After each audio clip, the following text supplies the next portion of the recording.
엄마, 나 좀 살려줘. 엄마가 안 도와주면 나 정말 죽어. 수화기 너머로 들려온 아들의 목소리는 칼날처럼 날카로웠다. 자정을 넘긴 시각. 낡은 벽시계의 초침 소리만이 유일한 소음이었던 나의 작은 아파트에 그 목소리는 천둥처럼 울려 퍼졌다. 나는 잠결에 전화를 받은 탓에 잠시 상황을 파악하지 못했다. 꿈인가? 아니면 며칠 전 텔레비전에서 보았던 드라마의 한 장면인가? 하지만 전화기 너머로 들려오는 거친 숨소리와 억눌린 흐느낌은 그것이 냉혹한 현실임을 증명하고 있었다. 지훈아, 무슨 일이냐? 정신 차리고 똑바로 말해봐. 내 목소리는 나도 모르게 떨리고 있었다. 창문 틈으로 스며드는 겨울바람에 삭은 뼈마디가 시려왔다. 내 아들, 강지훈. 내 나이 40에 얻은 늦둥이. 내 인생의 유일한 자랑이자 세상의 전부인 아들. 언제나 자신감 넘치고 당당하던 내 아들의 목소리가 아니었다. 그 목소리는 길 잃은 어린아이의 절규였다. 사업 다 망했어? 엄마, 다 끝났어. 내가 죽을 죄를 지었어. 아들은 횡설수설했다. 단어들은 문장이 되지 못하고 공중에서 흩어졌다. 사업, 빚, 사람들, 그리고 아내인 세아는 아무것도 모른다는 말까지. 나는 전화기를 붙잡은 손에 힘을 주었다. 손끝이 하얗게 질리고 감각이 무뎌졌다. 머릿속이 텅 비어버린 것 같았다. 평생을 동대문 시장 바닥에서 재봉틀을 돌리며 살아온 나에게 사업이나 빚 같은 단어들은 너무나도 낯설고 무서운 것이었다. 얼마인데? 빚이 얼마인데 그러니? 침묵이 흘렀다. 아들은 대답 대신 긴 흐느낌으로 시간을 끌었다. 그 침묵 속에서 나는 내 심장이 갈비뼈를 부술듯이 뛰는 소리를 들었다. 마침내 아들이 속삭이듯 어찌 내뱉은 숫자는 내 남은 생을 전부 합쳐도 만져볼 수 없을 것 같은 거대한 액수였다. 나는 숨을 쉴 수가 없었다. 전화기를 든 채로 그 자리에 주저앉았다. 차가운 방바닥의 냉기가 온몸으로 퍼져나갔지만 그것을 느낄 경황도 없었다. 엄마가 날 좀 살려줘. 제발. 아들의 애원은 비수처럼 내 가슴에 박혔다. 내가 어떻게 평생 남의 옷을 지어주며 번 돈으로 겨우 이 작은 아파트 한 채를 마련한 내가 이제는 낡은 무릎 때문에 계단 오르내리는 것조차 힘겨운 이 늙은 어미가 어떻게 해. 하지만 그런 생각은 입 밖으로 나오지 않았다. 대신 메마른 입술 사이로 간신히 한마디가 흘러나왔다. 알았다. 내일 얘기하자. 일단 끊어라. 전화가 끊기고 뚜뚜뚜 하는 무미건조한 신호음만이 방 안을 채웠다. 나는 한참 동안 그 소리를 듣고 있었다. 마치 그것이 내 인생의 끝을 알리는 신호인 것처럼. 나는 한은주다. 올해 68, 내 인생은 동대문 시장의 역사와 함께 흘러왔다고 해도 과언이 아니다. 18살, 무작정 상경해 시다부터 시작했다. 재봉틀 페달을 밟는 다리의 감각으로 밤과 낮을 구분했고 원단 먼지를 마시며 세월을 삼켰다. 드르륵거리는 재봉틀 소리는 내게 자장가였고 형형색색의 천 조각들은 내 젊은 날의 꿈이었다. 남편도 시장에서 만났다. 원단을 나르던 성실한 청년이었다. 우리는 가진 것 없이 시작했지만 서로를 의지하며 하루하루를 버텼다. 이 작은 아파트는 우리 부부가 밤낮으로 일해 번 돈으로 장만한 첫 집이자 마지막 집이었다. 남편과 나는 이곳에서 아들 지훈이를 낳고 길렀다. 지훈이가 방에서 책을 읽는 소리, 거실에서 장난감을 가지고 노는 웃음소리가 이 집 벽지에 고스란히 스며 있다. 남편이 간암으로 세상을 떠난 지도 벌써 10년이 넘었다.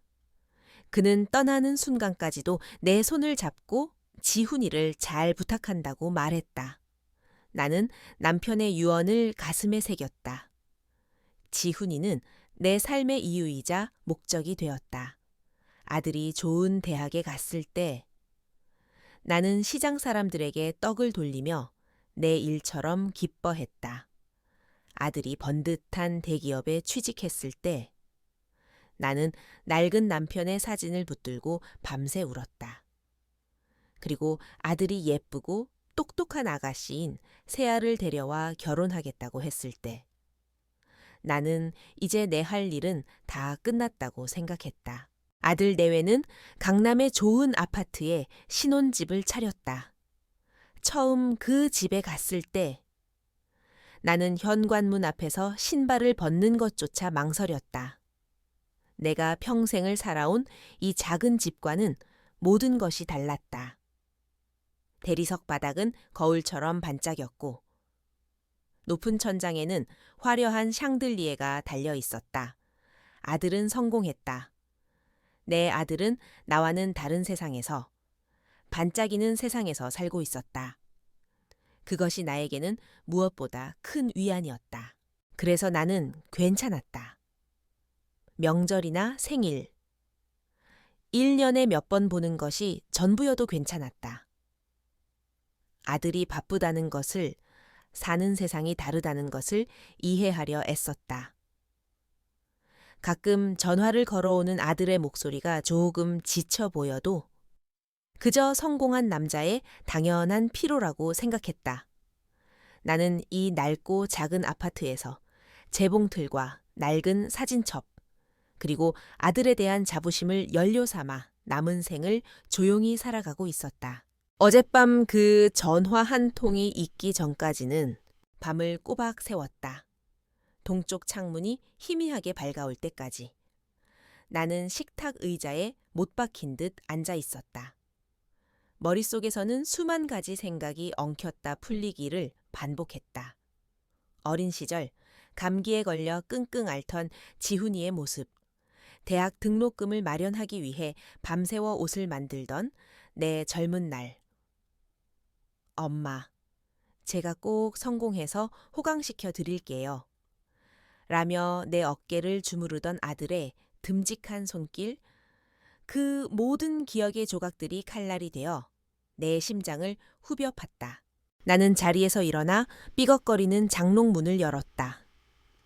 맨 아래 칸, 겹겹이 쌓인 옷가지들 밑에 숨겨둔 낡은 통장 하나를 꺼냈다.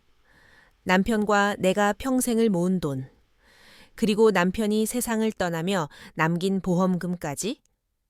지훈이 결혼할 때 집 얻는데 보태주려 했지만 아들은 한사코 거절하며 말했다. 엄마, 이건 엄마 노후 자금이에요. 절대 쓰시면 안 돼요. 저는 제 힘으로 일어설 수 있어요. 그 말이 얼마나 자랑스럽고 대견했는지 모른다. 나는 떨리는 손으로 통장을 펼쳤다. 그 안에 찍힌 숫자들이 어젯밤 아들이 말한 액수에 비하면 얼마나 초라한 것인지 새삼 깨달았다. 이걸로는 턱도 없다. 그럼 남은 것은 단 하나뿐이다. 내가 발뻗고 누운 이 집, 남편의 땀과 나의 눈물이 서려 있는 이 집, 창밖으로 동대문 시장의 아침이 밝아오고 있었다. 오토바이 소리, 상인들의 외침 소리가 희미하게 들려왔다. 내가 평생을 살아온 삶의 소리였다. 나는 창가에 서서 익숙한 풍경을 오랫동안 바라보았다. 저 시장 어딘가에는 여전히 나의 젊은 날이, 남편과의 추억이 먼지처럼 떠다니고 있을 것이다. 나는 천천히 부엌으로 걸어가 찬물을 한 컵 마셨다. 차가운 물이 식도를 타고 내려가며 정신이 조금 드는 것 같아졌다. 그래, 집이 대수랴. 내 아들이 죽게 생겼는데, 내 아들이 벼랑 끝에 서 있는데, 어미인 내가 그 손을 잡아주지 않으면 누가 잡아준단 말인가. 아들이 살아야 나도 사는 것이다. 아들이 웃어야 내 세상도 밝아지는 것이다. 그것이 내가 평생을 믿어온 유일한 진리였다. 나는 수화기를 들었다. 그리고 어젯밤 내 심장을 꿰뚫었던 그 번호를 다시 눌렀다. 신호가 몇 번 가기도 전에 아들이 전화를 받았다. 목소리는 잠겨 있었지만 어젯밤의 절망보다는 조금 가라앉아 있었다. 지훈아, 나다. 엄마, 만나자. 만나서 얘기하자. 네가 말한 돈, 엄마가 어떻게든 해볼게. 수화기 너머로 아들의 숨죽인 울음소리가 들려왔다. 나는 눈을 감았다. 내 아들의 울음소리가 내 세상이 무너지는 소리처럼 들렸다. 하지만 나는 울지 않았다. 어미는 자식이 무너져 내릴 때 더 단단한 기둥이 되어야 하니까. 나는 그저 창밖의 잿빛 하늘을 바라볼 뿐이었다.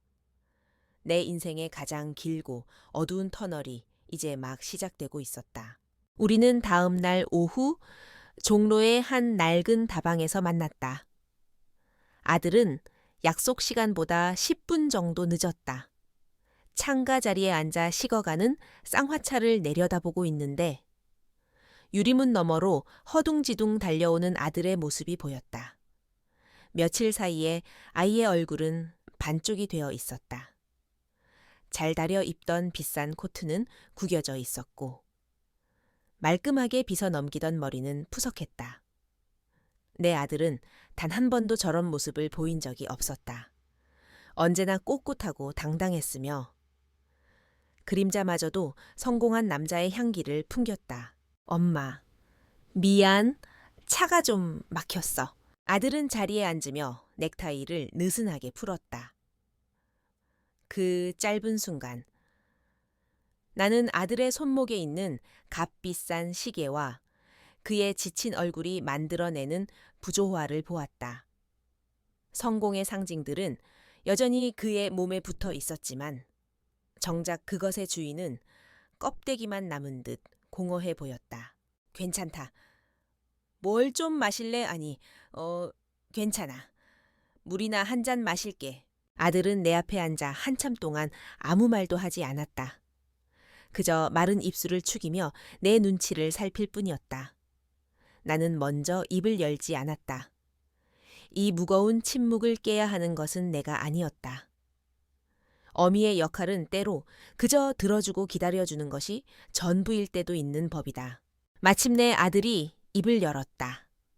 그의 이야기는 내가 생각했던 것보다 훨씬 더 깊고 어두운 수렁이었다. 프리미엄 스터디 카페라는 나로서는 이름조차 생소한 사업이었다. 아들은 그것이 요즘 강남 엄마들 사이에서 가장 유행하는 황금알을 낳는 거위 같은 사업이라고 했다. 아내인 세아가 친구들과의 모임에서 그런 얘기를 듣고 와서는 언제까지 월급쟁이로 살 거냐며 아들을 부추겼다고 했다. 세아는 알잖아. 엄마, 보여지는 걸 중요하게 생각하는 사람인 거. 인스타그램에 매일 우리 사는 모습 올리고 친구들 남편은 다들 사업해서 돈 잘 버는데 나만 회사원으로 남는 게 자존심 상한다고 했어. 아들은 고개를 숙인 채 중얼거렸다. 나는 며느리의 SNS를 본 적이 없다. 하지만 명절에 집에 올 때마다 명품 가방이 바뀌고 아이들 옷이며 장난감 하나까지 최고급으로만 고집하는 모습에서 어렴풋이 짐작은 하고 있었다. 내 며느리는 반짝이는 세상에 사는 사람이었고 내 아들은 그 세상을 지켜주기 위해 발버둥 치고 있었던 것이다. 아들은 퇴직금과 모아둔 돈을 전부 쏟아부어 강남 대치동에 제일 큰 규모로 가게를 열었다고 했다. 최고급 인테리어에 유명 커피 브랜드까지 들여왔다. 처음 몇 달은 괜찮았다. 하지만 곧바로 주변에 비슷한 가게들이 우후죽순처럼 생겨났다. 경쟁에서 이기기 위해 무리하게 할인 행사를 하고 더 비싼 시설을 들여놓다 보니 적자는 눈던기처럼 불어났다. 결국 그는 개인 대출에 친구들에게까지 손을 벌렸다. 다들 내가 잘 나가는 줄 아니까. 돈 빌리는 건 어렵지 않았어. 금방 갚을 수 있을 거라고 생각했지. 그런데 시장이 이렇게 빨리 죽어버릴 줄은 몰랐어. 이젠 이자 갚는 것조차 버거워. 지난달에는 사채까지 썼어. 엄마, 사채. 그 단어가 내 귀에 모처럼 박혔다. 텔레비전에서나 보던 사람의 인생을 통째로 집어삼키는 그 무서운 단어. 나는 심장이 쿵 하고 내려앉는 것을 느꼈다. 세아는 이 정도인 줄은 몰라. 그냥 좀 어렵다고만 알고 있어. 알면 아마 날 떠날 거야. 우리 지우랑 서우 데리고 아들은 끝내 울음을 터뜨렸다. 다 큰아들이 남의 앞에서 좀처럼 약한 모습을 보이지 않던 내 아들이 어린아이처럼 어깨를 들썩이며 울었다. 나는 주름진 손을 뻗어 아들의 어깨를 감쌌다. 얇은 스웨터 너머로 느껴지는 아들의 앙상한 어깨가 내 마음을 아리게 했다. 실패한 사업가, 무능한 남편이 아니라 그저 길을 잃고 겁에 질린 내 아들이 거기에 있었다. 그날 나는 결심했다. 내 마지막 실, 내 인생의 마지막 남은 끈을 풀어 내 아들을 묶어 올려야겠다고. 부동산에 집을 내놓는 것은 생각보다 간단했다. 동네에서 오랫동안 알고 지낸 부동산 사장은 내 얼굴을 보더니 무슨 일이냐며 걱정스럽게 물었다. 나는 그저 아들 사업에 급한 돈이 필요하게 되었다고 짧게 둘러댔다. 그는 안타까운 표정으로 시세보다 조금이라도 더 받을 수 있게 애써보겠다며 나를 위로했다. 집은 생각보다 빨리 나갔다. 근처에 재개발 소문이 돌고 있던 터라 매수자가 금방 나타났다. 계약서에 도장을 찍던 날, 나는 펜을 든 손을 한참 동안 움직이지 못했다. 이 집의 모든 기둥과 벽에는 내 젊은 날의 땀과 남편의 숨결이 배어 있었다. 아들의 키를 재던 문설주의 상처. 남편이 못질을 하다 삐끗해 남긴 것일 바닥의 흠집. 그 모든 것이 내게는 역사였다. 이제 나는 내 역사를 통째로 팔아넘기고 있었다. 마침내 장음을 치르고 아들과 함께 은행으로 향했다. 아들의 빚을 모두 청산하고 남는 돈은 한 푼도 없었다. 오히려 조금 모자랐지만 은행 직원은 내 집을 담보로 추가 대출을 일으켜 상환하는 방법을 제안했다.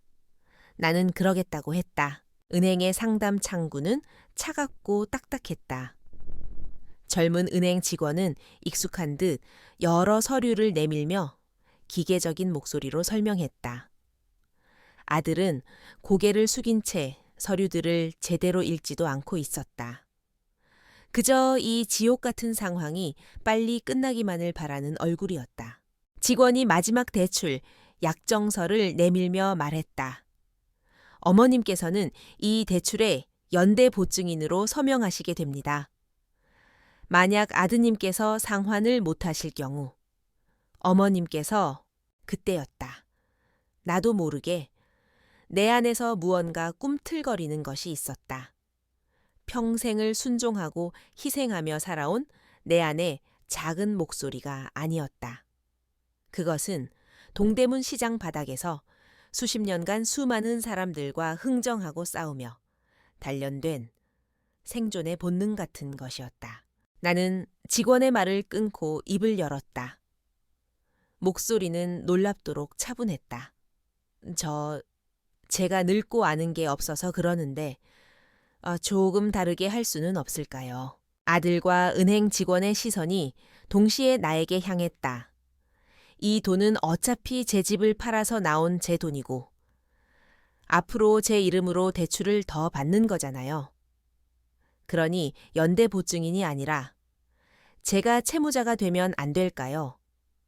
이 대출의 주인은 제가 되는 걸로요. 직원은 잠시 당황한 듯 눈을 깜빡였다. 어머님. 그렇게 하시면 모든 책임이 어머님께 대신 확실한 담보가 있으면 은행도 좋지 않나요? 나는 말을 이었다. 제 아들 명의로 된 강남 아파트.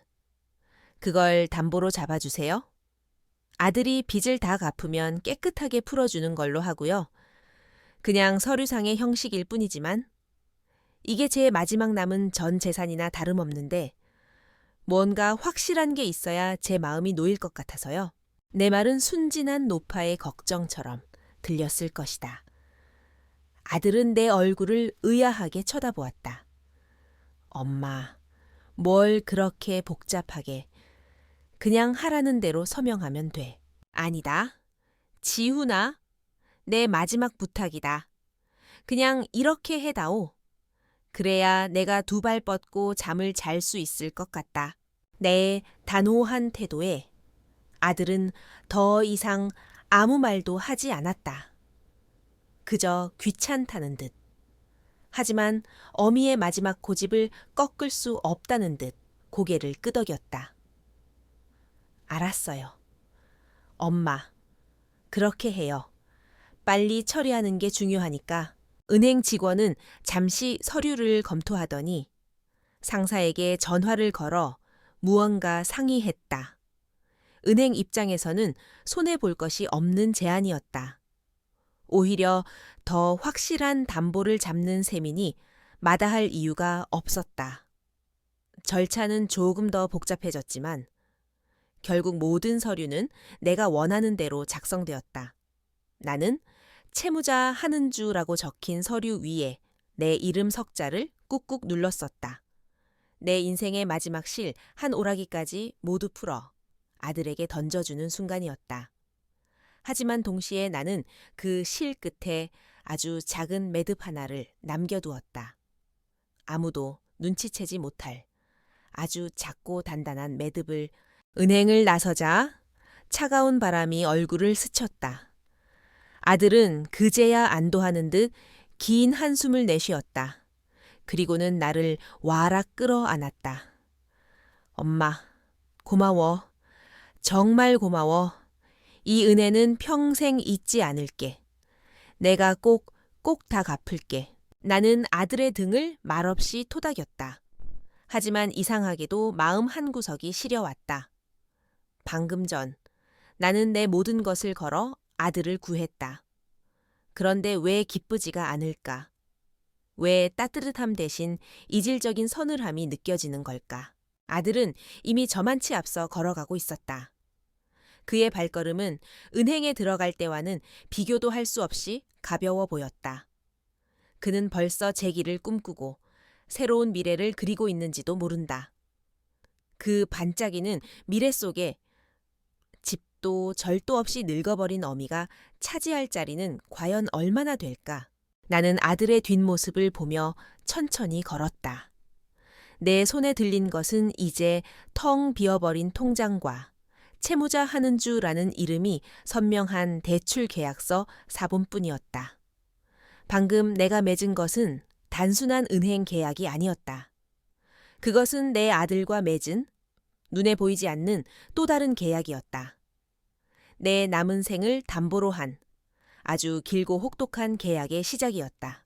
내 평생의 살림은 이삿짐 센터의 커다란 트럭 한 대를 채우지 못했다. 낡은 장롱과 문갑, 내 손때가 묻은 작은 재봉틀, 그리고 몇 개의 이불 상자와 옷 상자가 전부였다. 나의 보물들은 아들의 번쩍이는 강남 아파트 현관 앞에 내려지자마자 초라하고 볼품없는 고물이 되어버렸다.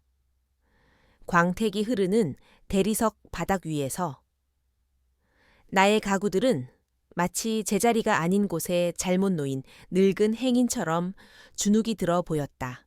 어머니, 이쪽으로 드시죠. 제일 크고 볕 잘 드는 방으로 준비했어요. 며느리 세아는 환한 미소로 나를 맞았다. 아들은 이삿짐 센터 직원들에게 팁을 넉넉히 쥐어주며 능숙하게 상황을 정리했다. 세아가 어머니 방이라고 부르는 곳은 내가 살던 집의 안방보다도 훨씬 넓었다. 커다란 창문으로는 햇살이 쏟아져 들어왔고 방 한쪽에는 욕실까지 딸려 있었다. 세아는 자기가 직접 골랐다며 호텔 침구처럼 하얗고 폭신한 이불 세트를 보여주었다. 어머니, 불편한 거 있으시면 언제든 말씀하세요. 이제 여기가 어머님 집이잖아요. 아들은 내 어깨를 주무르며 말했다. 나는 어색하게 웃으며 고개를 끄덕였다.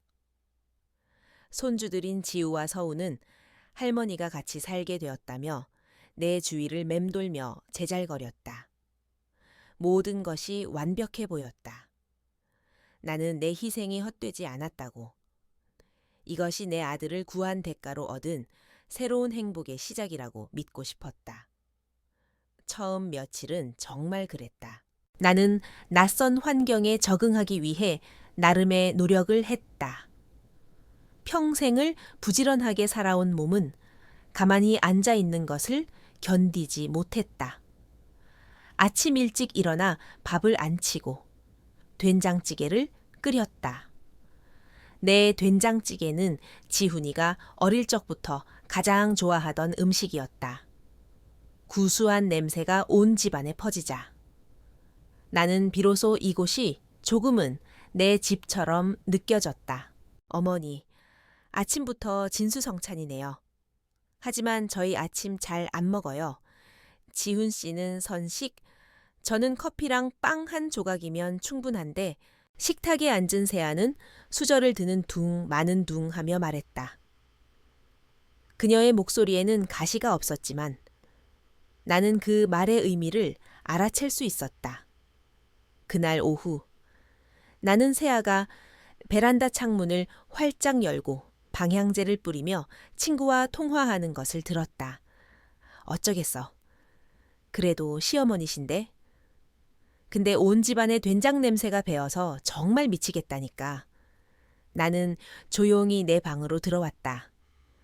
그날 이후로 나는 다시는 부엌에 나서지 않았다. 나의 작은 물건들도 서서히 제자리를 잃어갔다. 나는 거실 협탁 위에 남편의 낡은 흑백 사진을 올려두었다.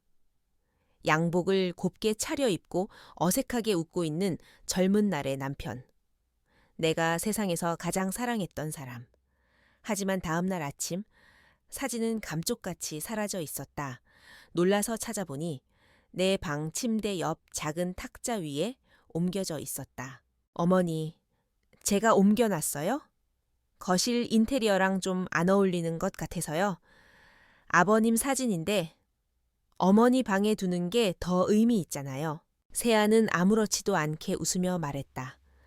나는 아무 대답도 할 수 없었다.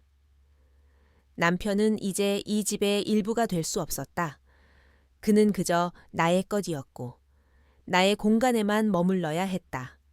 나의 존재처럼 시간이 흐를수록 나는 유령 같은 존재가 되어갔다.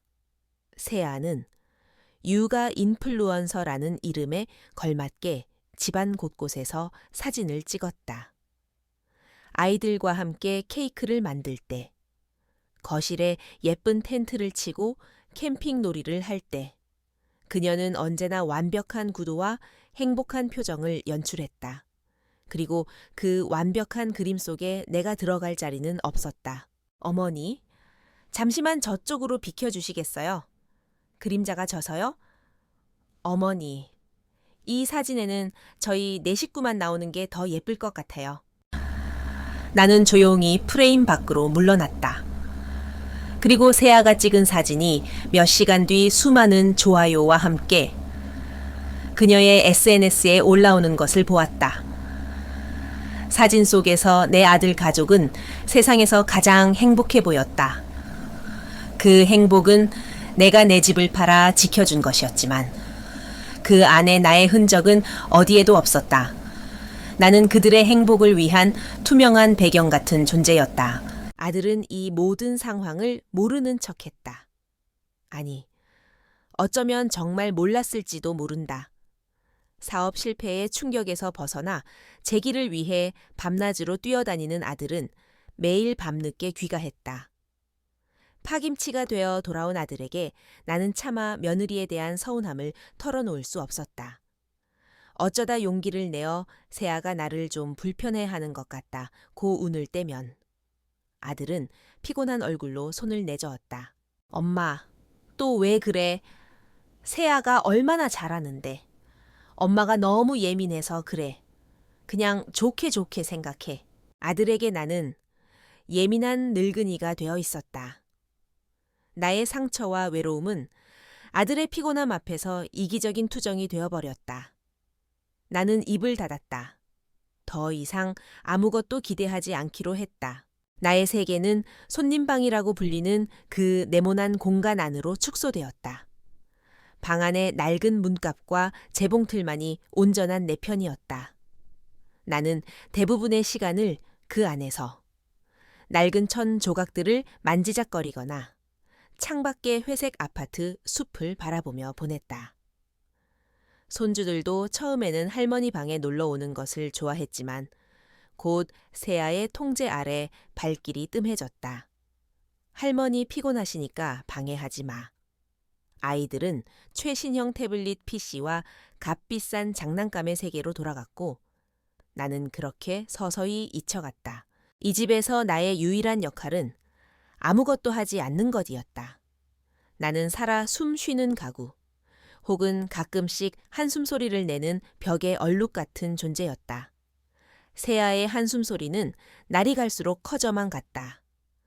내가 거실을 지나갈 때, 물을 마시기 위해 부엌에 갈 때, 그녀는 보란듯이 길고 신경질적인 한숨을 내쉬었다.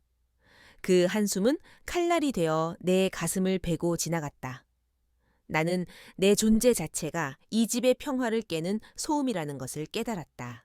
어느 날 밤, 나는 잠이 오지 않아 뒤척이다가 조용히 방문을 열고 거실로 나갔다. 캄캄한 어둠 속에서 희미한 불빛 하나가 흔들리고 있었다. 소파에 앉아 휴대폰을 보고 있던 세아였다. 그녀는 내가 나온 것을 눈치채지 못한 듯 누군가와 조용히 통화하고 있었다. 몰라. 그냥 숨이 막혀. 집에 와도 쉬는 것 같지가 않아. 그림자처럼 항상 거기 계시잖아. 말없이. 그냥 존재만으로도 사람을 얼마나 피곤하게 하는지 넌 모를 거야. 나는 숨을 죽였다. 심장이 얼음장처럼 차가워졌다. 그림자. 그래. 나는 이 집의 그림자였다. 빛이 있는 곳에는 존재하지만 누구도 주목하지 않고 밟고 지나가도 아무렇지 않은 그런 존재. 나는 소리 없이 방문을 닫고 침대로 돌아왔다. 이불을 머리끝까지 뒤집었었지만 온몸이 사시나무처럼 떨리는 것을 막을 수 없었다. 그날 이후로 나는 더욱더 내 방에만 머물렀다. 식사 시간이 되어도 세아가 불러주기 전에는 나가지 않았다. 내가 이 집에서 지켜야 할 마지막 예의는 내 존재감을 최대한 지우는 것이었다. 하지만 그런 나의 노력조차도 소용이 없었다. 그들은 나를 그림자로도 남겨두고 싶어 하지 않았다. 그들은 나를 아예 지워버리고 싶어 했다. 그리고 그날은 생각보다 훨씬 더 빨리, 그리고 훨씬 더 잔인한 방식으로 찾아왔다. 그 일이 있고 며칠 후 아들의 생일이 다가왔다. 며느리에게 쫓겨난 개처럼 내 방에만 틀어박혀 있던 나는 이것이 어미로서 무언가를 할 수 있는 마지막 기회일지도 모른다고 생각했다. 나는 큰 용기를 내어 아침 일찍 부엌으로 나갔다. 그리고 아들이 어릴 적부터 생일상에 빠지면 울음을 터뜨릴 정도로 좋아했던 갈비찜을 하기 시작했다. 찬물에 핏물을 빼고 기름기를 일일이 손으로 떼어내는 손길은 더뎠지만 정성이 가득했다. 배와 양파를 갈아 넣고 밤과 대추를 깎아 넣으며 나는 잠시 잊고 있던 행복감에 젖어들었다. 보글보글 끓는 냄비에서 풍겨 나오는 달콤하고 짭짤한 냄새가 이 차가운 집에 온기를 불어넣는 것 같았다. 이것은 단순한 음식이 아니었다. 아들을 향한 내 사랑의 증표이자 이 집에 아직 내 역할이 남아있다는 소리 없는 외침이었다. 저녁 식사 시간, 식탁 위에는 내가 온종일 정성을 다해 만든 갈비찜과 잡채, 미역국이 올랐다. 하지만 그 음식들은 어쩐지 화려한 대리석 식탁 위에서 이질적으로 보였다. 세아는 유명 베이커리에서 사온 커다란 케이크와 비싼 와인을 세팅하며 부산을 떨었다. 아이들은 케이크를 보며 환호성을 질렀다. 나의 갈비찜은 그 화려함의 구석으로 밀려나 있었다. 어머님, 고생하셨네요.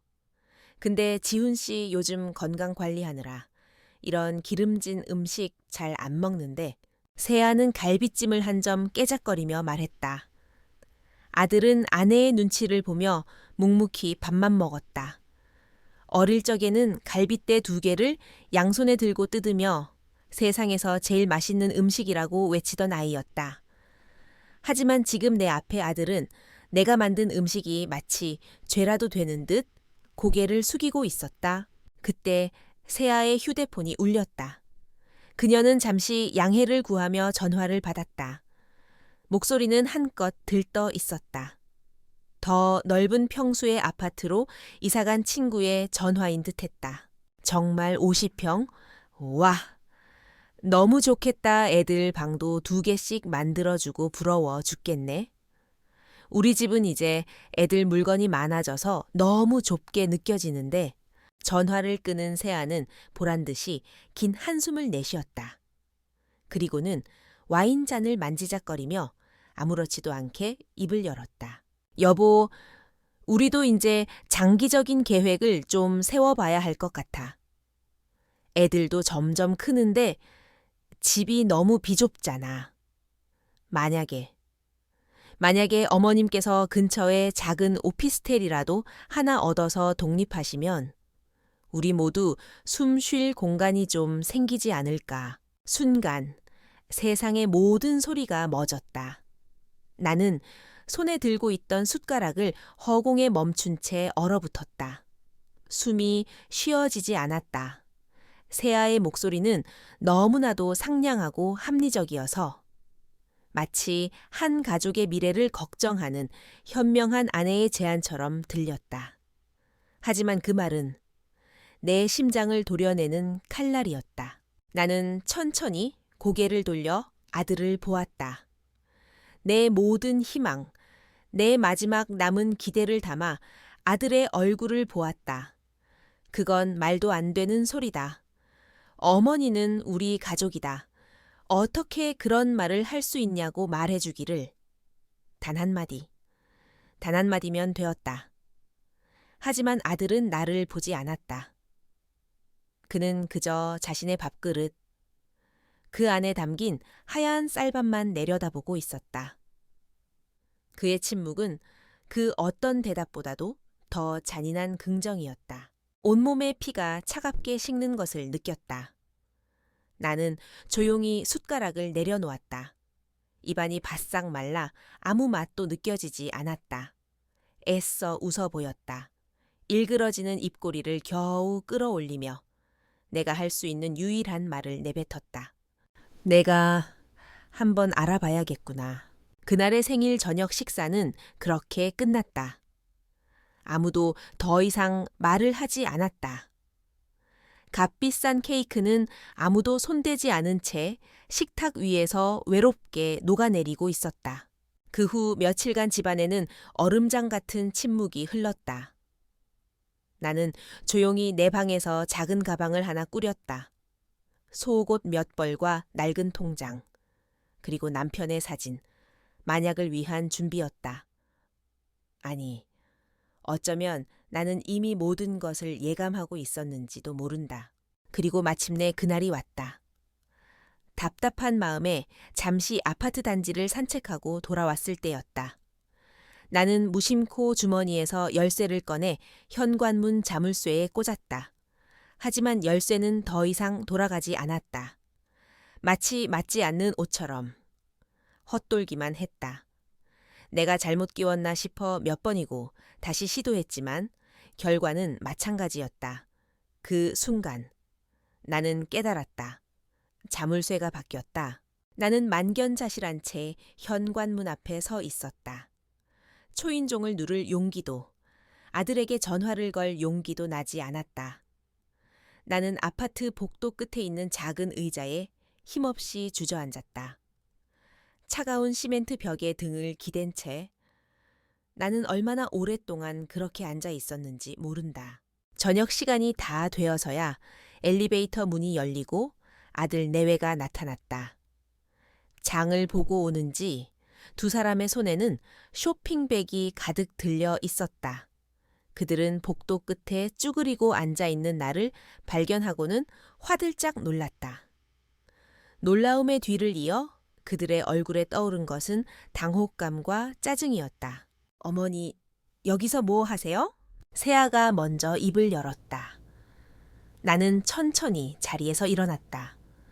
다리가 후들거려 벽을 짚어야만 했다. 열쇠가 맞지를 않는구나. 내 말에 아들은 시선을 피했다. 세아가 대신 나섰다. 아, 그거요? 어머님. 요즘 세상이 하도 흉흉해서 보안 때문에 최신형 디지털 도어록으로 바꿨어요. 미리 말씀을 드렸어야 했는데 깜빡했네요. 거짓말, 명백한 거짓말이었다. 나는 세아의 말을 자르고 아들을 똑바로 쳐다보았다. 지훈아, 내 아들. 내 입으로 직접 말해봐. 이게 어떻게 된 일이니? 왜 어미한테 말 한마디 없이 자물쇠를 바꾼 거니? 아들은 더 이상 피할 곳이 없었다. 그는 아내와 나 사이에 끼어 어쩔 줄 몰라 하다가 마침내 그동안 억눌러왔던 모든 감정을 터뜨렸다. 죄책감과 수치심이 분노가 되어 쏟아져 나왔다. 이렇게 하는 게 더 나으니까요. 우리 모두 스트레스 받잖아요. 엄마 여기 계신 거 너무 힘들다고요, 제발. 힘들어, 내가 힘들어, 내 목소리가 떨려 나왔다. 내가 내 집 팔아서 너를 살렸는데 이제 와서 내가 힘들어. 누가 그렇게 해달라고 했어요. 엄마가 스스로 하신 거잖아요. 이제 와서 평생 우리한테 얹혀 살면서 유세라도 떨겠다는 거예요. 얹혀 살다니, 유세라니, 나는 내 귀를 의심했다. 그때 아들의 입에서 내 평생을 산산조각 내는 마지막 한마디가 흘러나왔다. 엄마는 그냥 짐이에요. 제발 우리 좀 내버려 둬요. 그냥 어디론가 사라져 달라고요. 짐, 그 한마디가 내 세상에 사형 선고를 내렸다. 나는 더 이상 아무 말도 할 수 없었다. 아들은 거친 숨을 몰아쉬며 나를 노려보았다. 그리고는 아내의 팔을 잡아 끌고 현관문으로 향했다. 삐리릭 소리와 함께 문이 열리고 두 사람은 안으로 사라졌다. 콕콕 문이 닫히고 잠금 장치가 돌아가는 소리가 유난히 크고 단호하게 복도에 울려 퍼졌다. 나는 텅 빈 복도에 홀로 남겨졌다. 손에는 낮에 산책길에 샀던 따끈한 찐빵 2개가 담긴 비닐봉지가 들려 있었다. 그리고 다른 한 손에는 이제는 아무짝에도 쓸모없어진 차가운 쇠붙이가 된 열쇠가 쥐어져 있었다. 나는 그 자리에 서서 굳게 닫힌 현관문을 오랫동안, 아주 오랫동안 바라보았다. 눈물조차 나오지 않았다. 나는 택시를 탔다. 텅 빈 복도에 혼자 남겨진 채로 얼마나 서 있었는지 모른다. 정신을 차렸을 때 나는 아파트 단지 앞 택시 승강장에 서 있었다. 어디로 모실까요? 라는 기사의 물음에 나는 대답할 수 없었다. 갈 곳이 없었다. 세상 천지에 내가 발붙일 곳은 단 한 군데도 없는 것 같았다. 한참을 망설이다가 나는 텔레비전에서 보았던 한 단어를 겨우 떠올렸다. 찜질방이요. 뜨끈한 불가마와 시끄러운 사람들 틈에서 꼬박 이틀 밤을 보냈다. 수많은 사람들이 맨몸으로 스쳐 지나가는 그곳에서 역설적으로 나는 누구의 시선도 의식할 필요가 없었다. 나는 그저 번호표가 붙은 옷을 입은 이름 없는 늙은이일 뿐이었다. 아무도 나에게 말을 걸지 않았고 나 역시 누구에게도 말을 할 필요가 없었다. 나는 딱딱한 바닥에 등을 대고 누워 내 인생이 어쩌다 이 지경까지 왔는지 생각했다. 눈물은 나오지 않았다. 너무 큰 충격은 오히려 사람을 무감각하게 만드는 모양이었다. 사흘째 되던 날 아침, 나는 찜질방을 나섰다. 주머니에 있던 얼마 안 되는 현금으로 작은 방이라도 구해야 했다. 나는 무작정 내가 평생을 살았던 동대문 근처로 향했다. 발걸음은 익숙한 골목길로 향했고 나는 곧 허름한 주택가 꼭대기에 옥탑방 세입자 구함이라는 팻말이 붙어 있는 것을 발견했다. 가파르고 좁은 계단을 따라 올라간 그곳은 사람이 사는 방이라기보다는 창고에 가까웠다. 한 사람이 겨우 누울 수 있는 좁은 공간에 낡은 싱크대 하나가 전부였다. 화장실은 밖에 있는 공용 화장실을 써야 했다. 하지만 창문을 열자 잿빛 옥상 바닥 너머로 복잡하게 얽힌 전선들과 서울의 하늘이 한눈에 들어왔다. 누구의 허락도 눈치도 볼 필요 없는 나만의 하늘이었다. 나는 그 자리에서 바로 계약했다. 작은 옥탑방에 나의 보잘것없는 짐이 모두 들어왔다. 낡은 문갑과 옷가지 몇 개, 그리고 내가 마지막 순간에 꾸렸던 작은 가방. 방 한가운데에 덩그러니 서서 사방을 둘러보았다. 적막했다. 아들의 집에서 나를 옥죄던 그 숨 막히는 침묵과는 다른 완전한 고독이 방 안에 가득했다. 그제야 참았던 모든 것이 한꺼번에 터져 나왔다. 나는 짐 보따리 위로 쓰러져 어린아이처럼 목 놓아 울었다. 서러움이 파도처럼 밀려왔다. 아들의 차가운 눈빛, 며느리의 가시 돋친 말들, 그리고 내 가슴에 대모처럼 박힌 짐이라는 단어.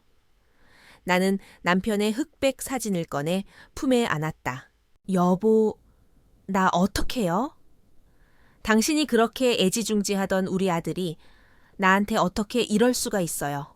사진 속 남편은 여전히 인자한 미소로 나를 바라보고 있었다. 대답 없는 남편의 얼굴을 보며 나는 한참 동안 울고 또 울었다. 내 울음소리는 낡은 옥탑방의 벽에 부딪혀 공허한 메아리가 되어 돌아왔다. 며칠을 시체처럼 누워 지냈다. 입맛이 없어 물로 겨우 허기를 채웠다. 창밖으로 해가 뜨고 지는 것을 멍하니 바라보는 것이 하루 일과의 전부였다. 이대로 굶어 죽어도 아무도 모를 것이라는 생각이 들었다. 어쩌면 그것이 아들이 원하는 것일지도 몰랐다. 그냥 어디론가 사라져 달라던 아들의 목소리가 환청처럼 귓가에 맴돌았다. 그러던 어느 날 오후였다. 무료하게 방 안에 널브러져 있던 짐들을 정리하다가 손끝에 익숙한 감촉이 닿았다. 내가 마지막으로 챙겼던 작은 가방 안에 들어있던 낡은 반 집골이었다. 어머니의 유품인 손때 묻어 반질반질해진 나무 상자. 나는 홀린 듯 그것을 열었다. 그 안에는 나의 또 다른 역사가 잠들어 있었다. 색색의 실타래, 녹슨 골무, 내 손가락 모양에 맞춰 달아버린 가위, 그리고 수십 년간 나와 함께 동대문 시장의 소음을 견뎌낸 낡은 재봉 바늘들. 나는 가만히 바늘 하나를 집어들었다. 차갑고 뾰족한 감촉이 무뎌졌던 내 손끝의 신경을 깨우는 것 같았다. 나는 무언가에 이끌리듯 옷 보따리를 풀었다. 더 이상 입지 않는 낡은 옷들. 유행이 지나버리려 했던 자투리 천 조각들이 눈에 들어왔다. 나는 가위를 들고 그것들을 조심스럽게 오려내기 시작했다. 빨간색, 파란색, 꽃무늬가 있는 천, 줄무늬가 있는 천, 제각각 다른 사연을 가진 천 조각들이 방바닥에 흩어졌다. 마치 산산조각난 내 인생의 파편들 같았다. 나는 바늘에 실을 꿰었다. 그리고 아무 생각 없이 손이 가는 대로 천 조각들을 이어 붙이기 시작했다. 한 땀, 한 땀. 바늘이 천을 꿰뚫고 나가는 규칙적인 움직임에 집중하자. 머릿속을 가득 채웠던 아들에 대한 원망과 서러움이 조금씩 옅어지는 것 같았다. 이것은 내가 평생을 해온 일이었다. 흩어진 조각들을 모아 새로운 무언가를 만들어내는 일. 나는 먹는 것도 잊은 채 바느질에 몰두했다. 작은 조각들이 모여 조금 더 큰 조각이 되고 그것들이 다시 모여 하나의 면을 이루었다. 그것은 한국의 전통 공예인 조각보였다. 쓸모없다고 버려진 천 조각들의 새로운 생명을 불어넣는 일. 나는 버려진 내 인생을 기워내듯 조각보를 기워나갔다. 나의 옥탑방에는 새로운 일과가 생겼다. 아침에 일어나 간단히 끼니를 해결하고 창가에 앉아 해가 질 때까지 바느질을 했다. 드르륵거리는 재봉틀 소리 대신 내 손끝에서 사각사각 실이 꿰어지는 소리가 방 안을 채웠다. 나는 더 이상 외롭지 않았다. 바느질을 하는 동안 나는 온전히 나 자신일 수 있었다. 나는 누군가의 엄마도 짐도 아닌 그저 바늘을 든 하는주였다. 어느 날 밤 나는 문득 장롱 깊숙이 넣어두었던 서류 봉투를 떠올렸다. 아들의 빚을 갚아주던 날 은행에서 받아온 계약서 사본이었다. 나는 조심스럽게 그것을 꺼내 펼쳐보았다. 희미한 백열등 불빛 아래 채무자 한은주라는 글자가 선명하게 보였다. 그리고 담보로 설정된 아들의 강남 아파트 주소까지. 나는 그 서류를 오랫동안 말없이 들여다보았다. 가슴 속에서 분노나 복수심 같은 감정은 일어나지 않았다. 대신 차갑고도 명징한 어떤 깨달음이 자리 잡았다. 이것은 나의 무기였다. 아니, 무기라기보다는 내가 마지막으로 붙잡을 수 있는 나의 권리였다. 내가 평생을 바쳐 이룬 모든 것을 헐값에 넘겨주지 않았다는 유일한 증거. 나는 서류를 곱게 접어 다시 봉투에 넣었다. 그리고 남편의 사진 옆 문갑 가장 깊숙한 곳에 넣어두었다. 아직은 때가 아니었다. 이 서류가 잠에서 깨어날 날은 반드시 올 것이다. 창밖으로 서울의 야경이 별처럼 펼쳐져 있었다. 수많은 불빛들 속에서 누군가는 웃고 누군가는 울고 있을 것이다. 나는 창가에 서서 내가 만들고 있는 조각보를 들어 올려보았다. 얼기설기 이어진 천 조각들 사이로 도시의 불빛이 스며들어 와 마치 밤하늘의 성운처럼 아름답게 빛났다. 나는 부서진 조각들로 나만의 하늘을 만들고 있었다. 아주 작지만 온전히 나의 것인 그 누구도 빼앗아 갈 수 없는 나만의 조각보 하늘을 1년이 흘렀다. 나의 작은 옥탑방 창문으로 4번의 계절이 지나갔다. 봄에는 옥상 화분에 심은 방울토마토가 노란 꽃을 피웠고 여름에는 찌는 듯한 더위와 싸우며 밤새 바느질을 했다. 가을에는 높고 푸른 하늘을 보며 남편을 그리워했고 겨울에는 낡은 전기장판에 의지해 추위를 견뎠다. 시간은 모든 것을 무디게 만든다고 했던가. 아들에 대한 사무치는 원망과 배신감은 희미해지지 않았지만 더 이상 내 일상을 파괴할 만큼 날카롭지는 않았다. 나는 고독에 익숙해졌다. 아니, 고독과 친구가 되었다고 하는 편이 맞을 것이다. 아침에 일어나 동네 시장에서 장을 보고 점심을 먹고 나면 해가 질 때까지 창가에 앉아 조각보를 만들었다. 저녁에는 라디오를 작게 틀어놓고 저녁을 먹었다.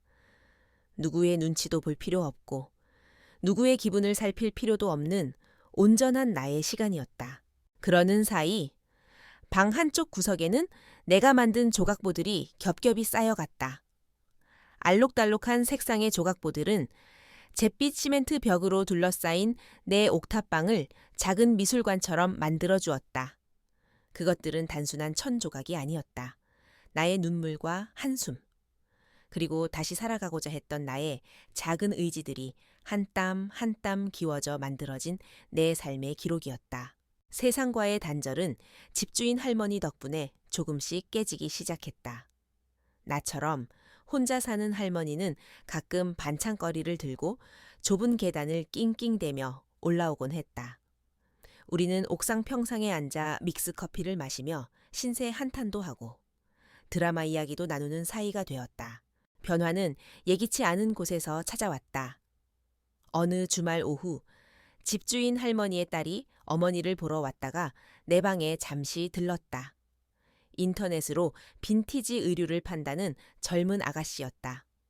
그녀는 내 방에 걸려있는 조각보드를 보더니 눈을 동그랗게 뜨고 감탄사를 연발했다. 어머님, 이걸 직접 다 만드신 거예요, 세상에. 너무 예뻐요. 색감이며 바느질 솜씨가 이건 정말 예술 작품인데요. 나는 멋쩍게 웃으며 그저 늙은이의 소일거리일 뿐이라고 손사래를 쳤다. 하지만 그녀는 내 손을 붙잡고 진지하게 말했다. 어머님, 이걸 그냥 이렇게 두기엔 너무 아까워요. 제가 사진 예쁘게 찍어서 인터넷에 한번 올려봐도 될까요? 분명히 좋아하는 사람들이 있을 거예요. 나는 망설였다. 늙어서 주책이라는 소리를 들을까 두려웠고 컴퓨터나 인터넷 같은 것은 전혀 알지 못했다. 하지만 젊은 아가씨는 나를 끈질기게 설득했다. 자신만 믿으라고. 모든 것은 자기가 알아서 하겠다고 했다. 미쩌야 본전이라는 생각에 나는 마지못해 고개를 끄덕였다. 며칠 뒤 그녀는 전문 사진기라도 되는 듯 커다란 카메라를 들고 와 내 조각보들의 사진을 수십 장 찍어갔다. 그리고 며칠이 더 지나 그녀는 환한 얼굴로 나를 찾아와 자신의 휴대폰 화면을 보여주었다. 그곳에는 은주 할머니의 조각보 이야기라는 이름의 작은 온라인 상점이 열려 있었다. 나는 믿을 수가 없었다. 내 평생의 흔적이 담긴 조각보들이 정갈한 사진이 되어 세상 사람들에게 말을 걸고 있었다. 그리고 더욱 놀라운 일이 벌어졌다. 주문이 들어오기 시작한 것이다. 처음에는 한두 개, 그러다 곧 일주일에 서너 개씩 꾸준히 팔려 나갔다. 사람들은 할머니의 손길에서 따뜻함이 느껴진다. 세상에 하나뿐인 작품이라며 칭찬의 글을 남겼다. 어느 날 오후 집주인 딸이 하얀 봉투 하나를 내밀었다. 어머님, 지난달에 팔린 조각보 대금이에요. 봉투 안에는 빳빳한 지폐 몇 장이 들어있었다. 큰 돈은 아니었다. 하지만 나에게는 청음같이 느껴졌다. 아들에게 쫓겨난 이후 처음으로 내 힘으로 번 돈이었다. 나는 떨리는 손으로 그 돈을 받아들었다. 더 이상 나는 누군가에게 의지하는 짐이 아니었다. 나는 내 손으로 내 밥값을 버는 온전한 한 명의 인간, 하는 주였다. 새로운 실이었다. 나를 세상과 연결해주는. 보이지 않지만 질긴 또 다른 종류의 실이 나에게 생긴 것이다.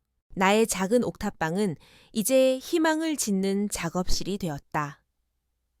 나는 더 좋은 천을 사기 위해 오랜만에 동대문 시장에 나갔다. 수십 년간 내 젊음을 바쳤던 그곳은 여전히 활기찼지만 이제 나는 더 이상 고단한 노동자가 아니었다. 나는 어엿한 작가로서 내 작품의 재료를 고르고 있었다. 그렇게 나의 새로운 삶이 조용한 궤도 위로 오르기 시작했다고 믿었던 어느 날 오후였다.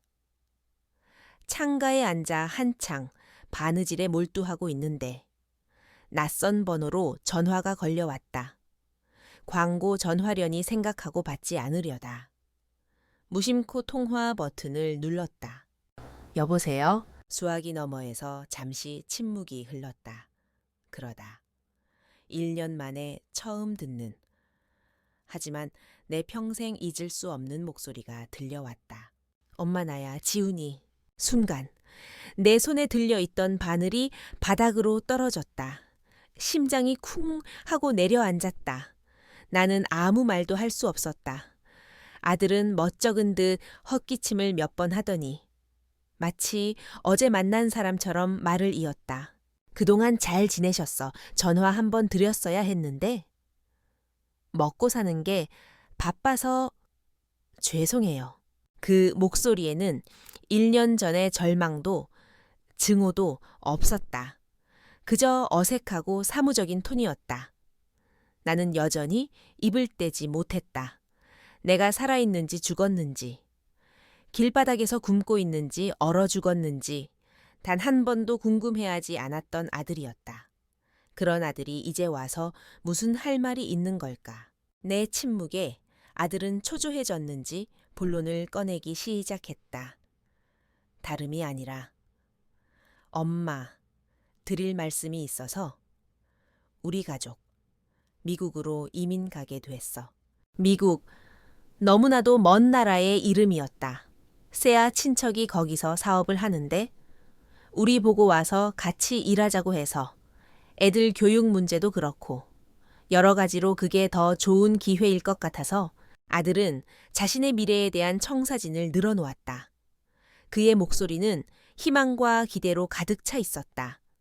마치 내게 자신의 성공적인 계획을 자랑하고 허락을 구하는 듯한 말투였다. 그래서 지금 사는 집을 팔아서 정리하고 가야 하는데 부동산에 내놨더니 문제가 좀 생겼네. 드디어 본론이었다. 나는 숨을 죽이고 다음 말을 기다렸다.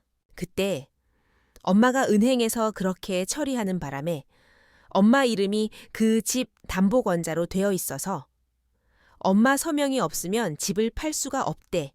그냥 서류상의 문제인데 은행에서 꼭 본인이 직접 와서 도장을 찍어야 한다네. 아들의 말은 너무나도 매끄럽고 간단했다. 마치 우체국에 가서 등기 하나를 찾는 것처럼 나에게 아주 사소하고 간단한 도움을 요청하고 있었다. 그 말 속에는 1년 전 나를 짐이라 부르며 내쫓았던 일에 대한 죄책감이나 미안함은 단 한 톨도 찾아볼 수 없었다. 그는 모든 것을 잊었다. 아니, 잊은 척하고 있었다. 그래서 말인데, 엄마, 다음 주 중에 시간 괜찮을 때 은행에 같이 좀 가줄 수 있을까? 나는 전화기를 귀에 댄 채 창밖을 바라보았다. 옥상 빨랫줄에 널어놓은 하얀 천 조각이 바람에 부드럽게 흩날리고 있었다. 1년 동안 나는 이 작은 옥탑방에서 나만의 세상을 한 땀 한 땀 기워왔다. 그런데 이제 내가 잊고 싶었던 과거의 세상이, 내가 애써 외면했던 그 세상이 다시 나를 찾아온 것이다. 나를 필요로 한다는 이유만으로 나는 오랫동안 아무 말도 하지 않았다. 수화기 너머로 아들의 초조한 숨소리가 들려왔다. 옥탑방의 작은 창문으로 들어오는 늦은 오후의 햇살이 내가 만들던 조각보 위로 길게 그림자를 드리우고 있었다. 잊혀진 세상으로부터 걸려온 전화. 이제 나는 대답을 해야 했다. 1년 전 차가운 복도에 버려졌던 늙은 어미가 아닌 내 손에 내 운명의 실을 쥐고 있는 한은주로서 나는 수화기를 든 채 잠시 숨을 골랐다. 내 심장은 조용했지만 그 어느 때보다도 단단하게 뛰고 있었다. 1년 전에 한은주는 없었다. 아들의 목소리 하나에 세상이 무너지던 약한 어미는 죽었다. 지금 수화기를 들고 있는 것은 자신의 삶을 한 땀 한 땀 기워낸 장인이었다. 만나서 얘기하자 내 목소리는 나도 모르게 차분하고 낮게 깔려 있었다. 아들은 뜻밖이라는 듯 잠시 말을 잇지 못하다가 이내에 반색하며 말했다. 정말 고마워. 엄마 그럼 우리 집 근처로. 아니, 나는 아들의 말을 잘랐다. 내가 정하는 시간, 내가 정하는 장소에서 보자. 내일 오후 2시, 인사동 찻집, 옛 향기에서 너희 둘만 오너라. 나는 아들의 대답을 듣지도 않고 전화를 끊었다. 주도권은 이제 나에게 있었다. 이것은 그들이 1년 전 내게 가르쳐준 교훈이었다. 힘을 가진 자가 모든 것을 결정한다는 것. 다음 날, 나는 약속 시간보다 조금 일찍 찻집에 도착했다. 고즈넉한 한옥을 개조한 찻집은 주말을 앞둔 평일 오후라 그런지 한산했다. 나는 창가 자리에 앉아 따뜻한 대추차를 시켰다. 창밖으로는 형형색색의 한복을 입은 젊은이들이 웃으며 지나가고 있었다. 평화로운 풍경이었다. 그 풍경을 보고 있자니. 지난 1년간 내가 겪었던 지옥 같은 시간들이 마치 다른 사람의 이야기처럼 아득하게 느껴졌다. 약속 시간이 되자 아들 내외가 찻집 안으로 들어섰다. 두 사람은 마치 외국이라도 나가는 외교관처럼 한껏 멋을 낸 모습이었다. 아들은 비싸 보이는 캐시미어, 코트를, 며느리는 우아한 트위드 투피스를 입고 있었다. 그들의 얼굴에는 미국에서의 새로운 삶에 대한 기대감과 이 귀찮은 절차를 빨리 끝내고 싶다는 초조함이 뒤섞여 있었다. 그들은 나를 발견하고는 어색한 미소를 지으며 다가왔다. 엄마, 일찍 오셨네요. 어머님, 안녕하세요. 여기 분위기 좋네요. 세아는 자리에 앉으며 익숙하게 작은 명품, 쇼핑백을 내밀었다. 어머님 드리려고 작은 선물 샀어요. 스카프인데. 어머님이랑 잘 어울릴 것 같아서요. 나는 그 쇼핑백을 받지 않았다. 그저 찻잔을 내려다보며 나지막이 말했다. 그런 건 됐다. 본론만 얘기하거라. 내 차가운 태도에 두 사람의 얼굴에 당황한 기색이 스쳐 지나갔다. 아들이 헛기침을 하며 서류 가방을 열었다. 이게 그 은행 서류인데 엄마가 여기 몇 군데만 서명하고 도장 찍어주면 돼. 그럼 바로 집 팔고 정리할 수 있어. 세아는 옆에서 거들었다. 어머님, 저희가 미국 가서 자리 잡으면 제일 먼저 어머님 모실게요. 지우랑 서우도 할머니 보고 싶어 하고 저희가 매달 생활비도 넉넉하게 보내드릴 테니 이제 아무 걱정 마시고 편하게 지내시면 돼요. 나는 그들의 말을 묵묵히 듣고 있었다. 마치 잘 짜인 연극 대본을 읽는 것 같았다. 아이들의 미래, 미국의 좋은 교육 환경, 그리고 내게 약속하는 편안한 노후까지. 그들의 완벽한 계획 속에서 내가 해야 할 일은 단 하나. 그들의 발목을 잡고 있는 이 서류에 내 이름 석자를 적어 넣는 것뿐이었다. 그들의 긴 연설이 끝나자 찻집 안에는 잠시 침묵이 흘렀다. 나는 천천히 내가 가져온 낡은 천 가방을 열었다. 그리고 그 안에서 누런 서류 봉투 하나를 꺼내 테이블 위에 올려놓았다. 탁 하고 봉투가 테이블에 부딪히는 소리가 유난히 크게 울렸다. 아들과 며느리는 의아한 표정으로 그 서류 봉투를 쳐다보았다. 나는 봉투 안에서 1년 전 그날의 은행 계약서 사본과 지난밤 내가 꼬박 세워가며 쓴 종이 한 장을 꺼냈다. 나는 먼저 은행 계약서를 그들 앞으로 밀어놓았다. 그리고 손가락으로 한 부분을 짚었다. 채무자 한은주. 이게 무슨 뜻인지 이제는 알겠니? 아들의 얼굴이 하얗게 질렸다. 그는 그제야 1년 전 자신이 무심코 동의했던 그 계약의 의미를 깨달은 듯했다. 나는 이어서 내가 쓴 종이를 그 위에 올려놓았다. 그 종이에는 복잡한 내용은 없었다. 단지 몇 줄의 숫자와 글자만이 또박또박 적혀 있었다. 채무 변제 요구서, 원금 내가 아파트 판 돈 전액, 이자 지난 1년간의 법정 이자, 합계. 그것은 청구서였다. 내가 그들에게 준 내 인생의 값에 대한. 세아는 믿을 수 없다는 듯 소리쳤다. 어머님, 지금 이게 뭐예요? 장난하시는 거죠? 저희가 어떻게 이 돈을... 저희는 가족이잖아요. 나는 세아의 눈을 똑바로 쳐다보았다. 내 시선에 그녀는 자기도 모르게 입을 다물었다. 나는 차갑고 조용한 목소리로 입을 열었다. 가족 너희가 나를 가족이라고 생각한 적이 단 한 번이라도 있었니? 돈이 필요할 땐 내가 너희의 어머니였지. 하지만 내 쓸모가 다하자. 나는 너희의 짐이 되었다. 너희는 나를 길바닥에 내쫓았고 1년 동안 내가 살았는지 죽었는지 전화 한 통 없었다. 나는 시선을 아들에게로 돌렸다. 아들은 고개를 숙인 채 떨고 있었다. 오늘 너는 아들로서 나를 찾아온 게 아니다. 서명이 필요한 비즈니스 파트너로서 나를 찾아왔지. 그래서 나도 똑같이 해주는 것뿐이다. 너희가 진 빚을 갚아라. 너희가 내게 진 빚을 돈으로 갚으란 말이다. 그러면 나도 이 서류에 도장을 찍어주마. 엄마, 제발. 저희 그럴 돈 없어요. 집 팔아서 미국 갈 준비하느라 이미 다. 아들이 애원하듯 말했다. 하지만 나는 흔들리지 않았다. 그건 너희 사정이다. 내가 너희에게 주었던 그 돈은 내 평생이었다. 내 젊음, 내 남편과의 추억, 내 노후, 그 모든 것이 담긴 돈이었다. 너희는 그것을 너무나도 쉽게 가져갔고 너무나도 쉽게 나를 버렸다.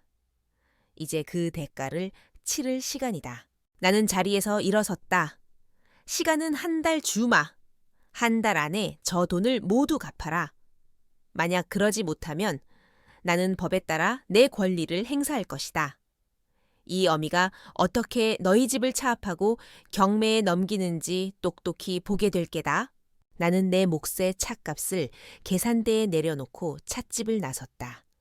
등 뒤로 아들 내외에 만견자실한 시선이 느껴졌지만 나는 뒤돌아보지 않았다.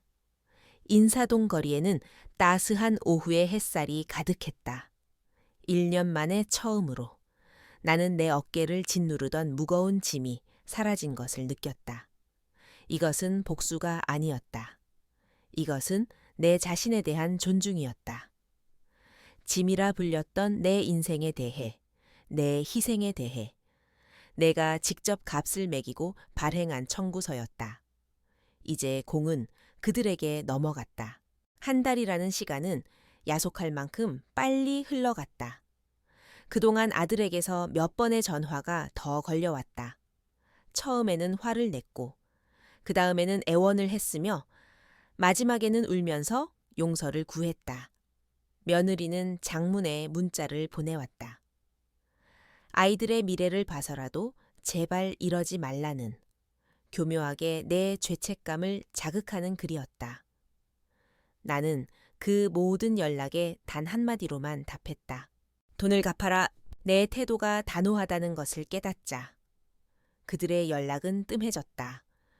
그리고 약속된 한 달의 마지막 날이 지났을 때 내 통장에는 단 한 푼의 돈도 들어오지 않았다. 나는 다음 날 아침 1년 만에 처음으로 버스를 타고 시내로 나갔다.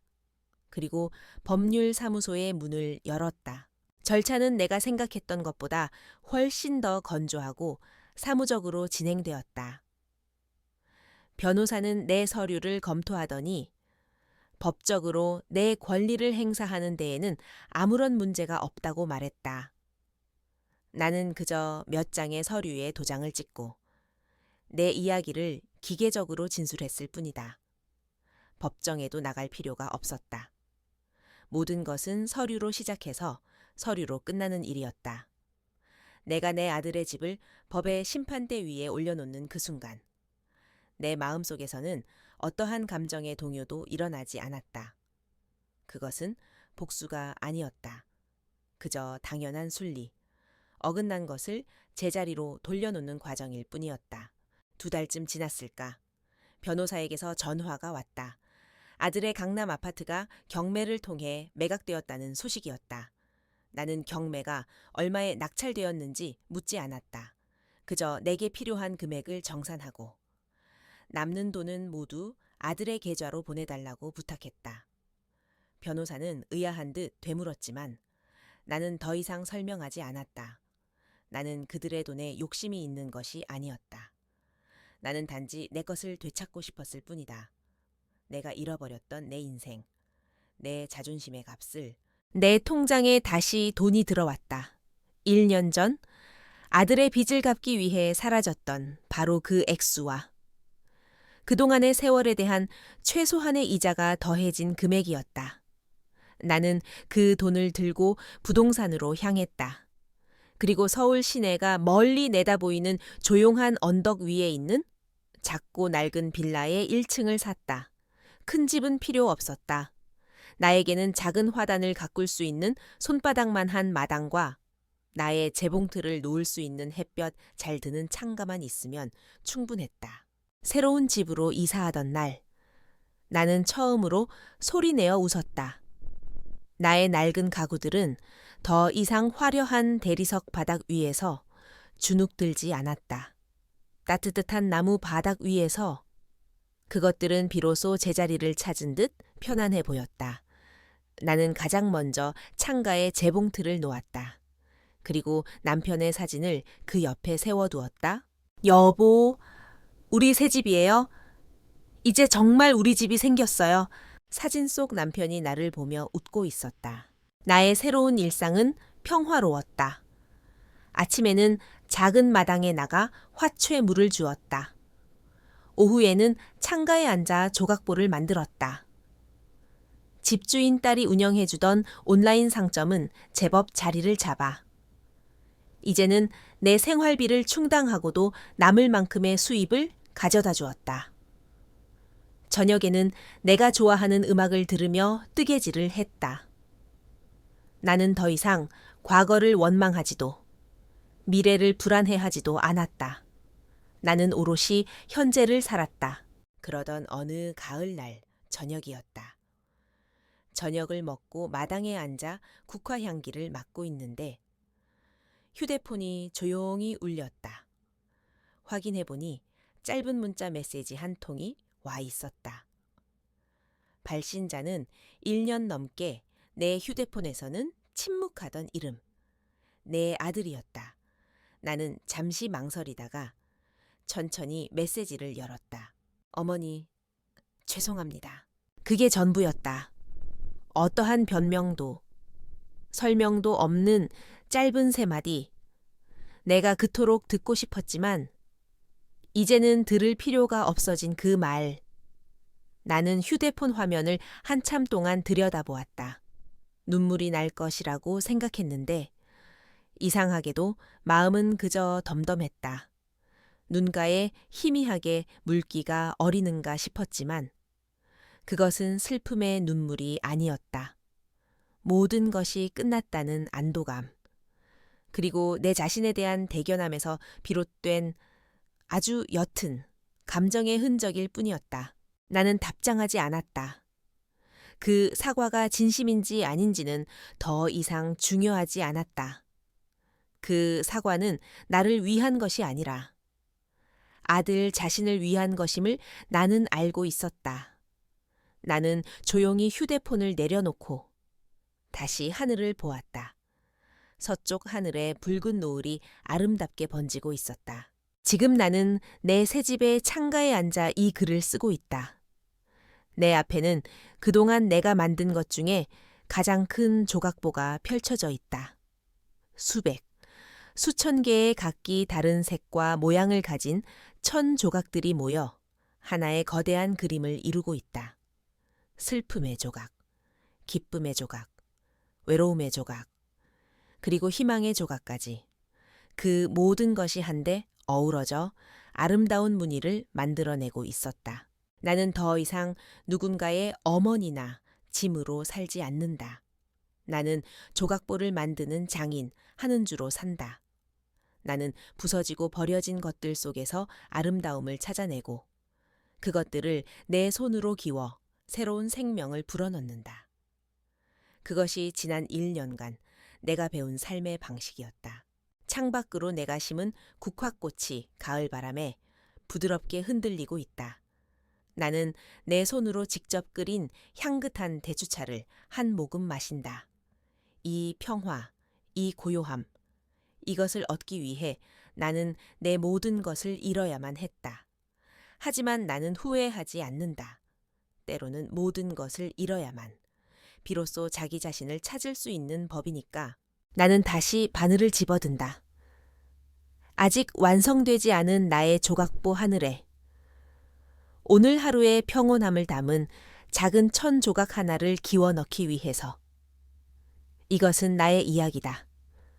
버려진 천 조각 같던 한 늙은 여자가 자신의 인생을 한 땀 한 땀 기워 마침내 자신만의 온전한 하늘 한 폭을 갖게 된 이야기다.